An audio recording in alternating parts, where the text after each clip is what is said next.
नमस्कार दोस्तों, मैं आपका दोस्त बीएल आपके अपने YouTube channel all in one with BL पर आपका स्वागत करता हूं। दोस्तों, एक बार फिर से आपको दीपावली की हार्दिक शुभकामनाएं। दोस्तों, मुझे आशा है कि आपका दीपावली का त्यौहार बहुत अच्छी तरीके से निकल रहा होगा। तो दोस्तों, मैं फिर से हाजिर हूँ राजस्थान के एक और ज़िले का संपूर्ण सामान्य ज्ञान लेकर के। तो आज हम पढ़ते हैं भरतपुर संभाग का भरतपुर जिला।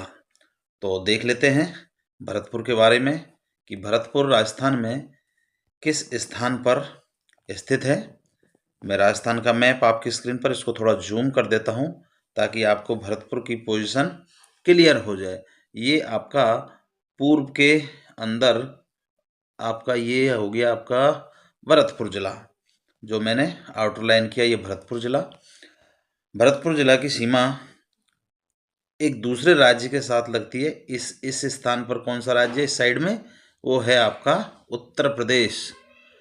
इधर आपका उत्तर प्रदेश है। तो यह अंतर्राज्यीय जिला हो गया क्योंकि इसकी सीमा उत्तर प्रदेश के साथ लगती है। इसके साथ साथ राजस्थान के जिन अन्य जिलों के साथ में भरतपुर की सीमा लगती है, आप देख सकते हैं भरतपुर की सीमा धौलपुर के साथ लगती है, करौली के साथ लगती है, दौसा के साथ लगती है, अलवर के साथ लगती है और डीग के साथ भी भरतपुर की सीमा लगती है। तो दोस्तों, उत्तर प्रदेश के साथ साथ राजस्थान के अन्य 5 जिलों के साथ में भरतपुर की सीमा लगती है और भरतपुर में संभाग का मुख्यालय है। भरतपुर संभाग का मुख्यालय जो है वो भरतपुर के अंदर ही है। अब देख लेते हैं भरतपुर की स्थापना, भौगोलिक परिदृश्य, स्थापत्य कला, मंदिर, नदियाँ और सब कुछ जो भरतपुर के अंदर स्थित है।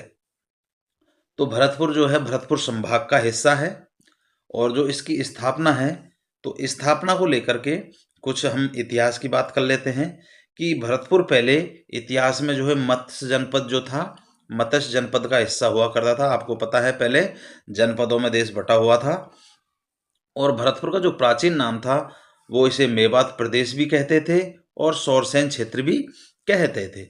1505 ईस्वी में इसे गोहद प्रदेश भी कहते थे। 1500 ईस्वी के आसपास में से गोहद प्रदेश कहते थे और यहाँ पर जाट राजाओं की रियासत थी। यहाँ के शासक जाट हुआ करते थे और जो जाट वंश के जो संस्थापक थे वो थे चूड़ामन। और जो भरतपुर के वास्तविक संस्थापक जो थे वो थे बदन सिंह। और बदन सिंह ने कहीं पर 1772 इसका मिलता है और कहीं से 1773 इसकी स्थापना की तारीख मिलती है। तो बदन सिंह ने 1772 या 1773 में भरतपुर की स्थापना की थी। अब देख लेते हैं यहाँ का भौगोलिक परिदृश्य। भौगोलिक परिदृश्य में भरतपुर की जो स्थिति है वो पूर्वी राजस्थान के अंदर है। इसका भौतिक प्रदेश है तो पूर्वी मैदानी भूभाग का हिस्सा है ये भरतपुर और इसकी सीमा है अंतर्राज्यीय सीमा है जो उत्तर प्रदेश के साथ लगती है। यहाँ की जलवायु आर्द्र है और कोपेन के अनुसार यहाँ की जलवायु CWG है और CWG का मतलब है उप आर्द्र जलवायु। यहाँ की जो मिट्टी है वो यहाँ पर जलोढ़ मिट्टी पाई जाती है और यहाँ पर जो वर्षा है तो वर्षा यहाँ पर 60 से 90 सेंटीमीटर होती है और यहाँ की जो वनस्पति है वो पतझड़ी वनस्पति है जो गर्मी के अंत में और सर्दी के शुरू होने से पहले झड़ जाती है। यहाँ पे जो फसलें हैं वो रबी और खरीफ दोनों की फसलें यहाँ पे पैदावार होती हैं, लेकिन उसमें खाद्यान्न फसल जैसे गेहूँ बाजरा ये अत्यधिक मात्रा में उत्पादन किया जाता है। अब यहाँ पे एक नदी है, तो नदी कौन सी है? बाणगंगा। तो बाणगंगा को अर्जुन की गंगा भी कहते हैं और ताला नदी भी कहते हैं और रुंडित नदी भी कहते हैं। तो ये बाणगंगा को 3 अन्य नामों के साथ में जाना जाता है, अर्जुन की गंगा, ताला नदी और रुंडित नदी। और जो ये नदी है बाणगंगा, इससे जो घना पक्षी विहार है भरतपुर के अंदर, उसके अंदर एक बांध बना हुआ है, वो है अजान बांध और उस बांध में इस नदी से जलापूर्ति की जाती है। यह नदी बैराट की पहाड़ियों से निकलती है और बैराट की पहाड़ियों से निकल करके ये भरतपुर में विलुप्त हो जाती है। एक दूसरी नदी है यहाँ पे रूपारेल नदी। रूपारेल नदी जो है उदयनाथ की पहाड़ियों से निकलती है और मोती झील जो भरतपुर के अंदर उसमें आकर के विलुप्त हो जाती है। इस झील को भरतपुर की जीवन रेखा भी कहते हैं और इस झील का निर्माण महाराजा सूरजमल ने करवाया था और यहाँ पर नील हरित शैवाल भी पाया जाता है।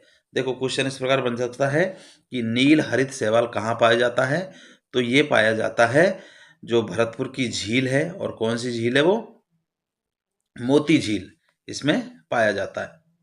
अब यहाँ पे बांध देख लेते हैं।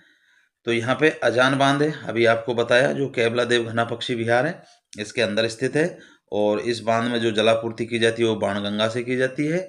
और इस बांध के किनारे पर एक पाइथन पॉइंट है जहाँ पर अजगर देखे जा सकते हैं। इसके अतिरिक्त जो केवला देव घना पक्षी विहार है ये फेमस है भरतपुर के अंदर, इसके बारे में देख लेते हैं। तो इसकी स्थापना जो है 1956 ईस्वी में की गई थी, और इसे राष्ट्रीय उद्यान का दर्जा भी दिया गया, और वो कब दिया गया था, 1981 में। और 1985 में इसे यूनेस्को की धरोहर सूची में भी शामिल किया गया था। और इस पक्षी विहार को पक्षियों का स्वर्ग भी कहा जाता है।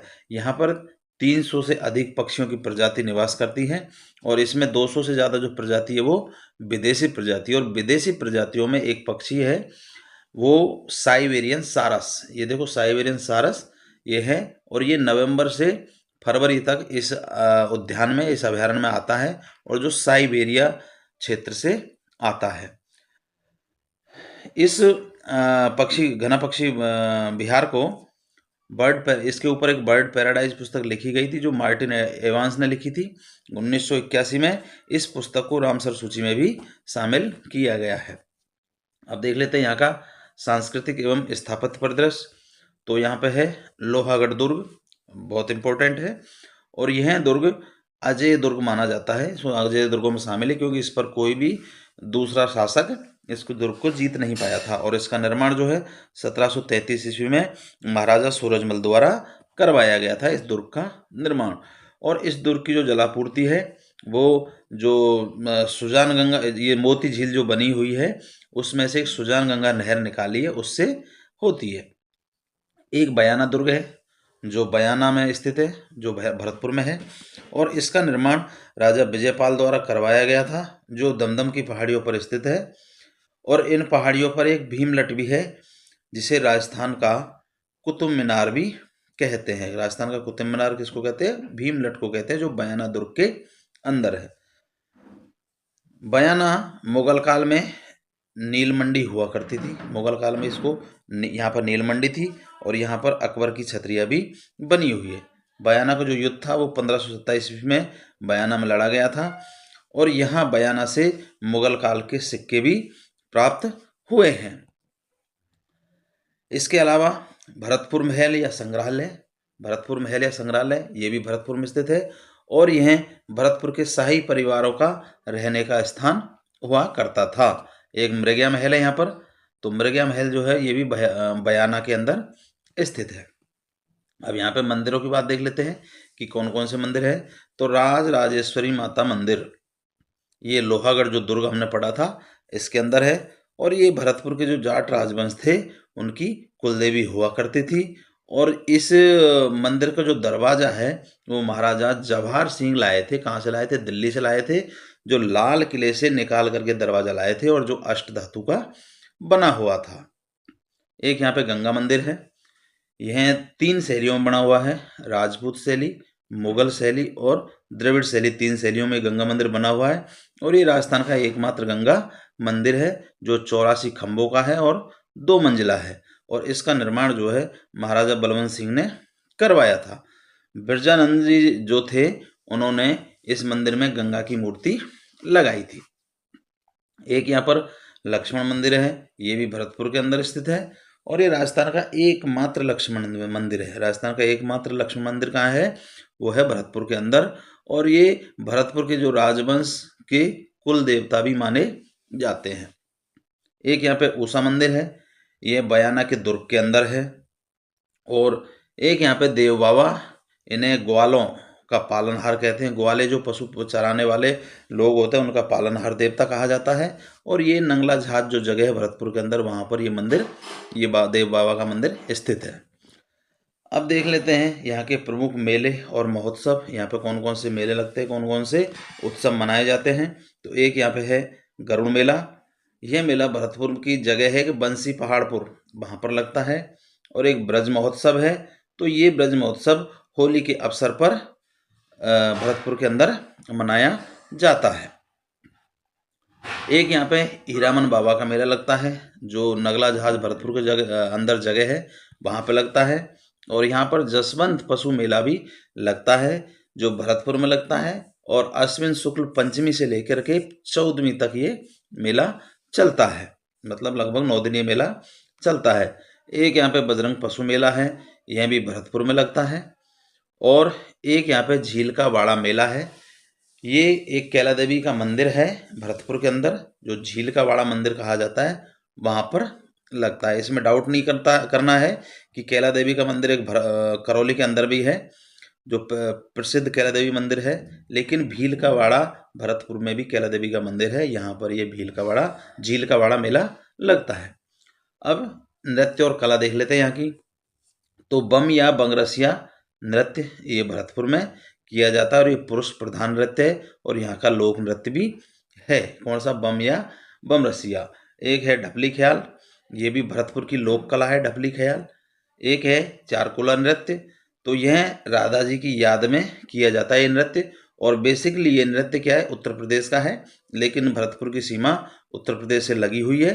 तो बॉर्डर के जो भरतपुर की सीमा के बॉर्डर का इलाका है, उनमें ये नृत्य किया जाता है, चारकुला नृत्य।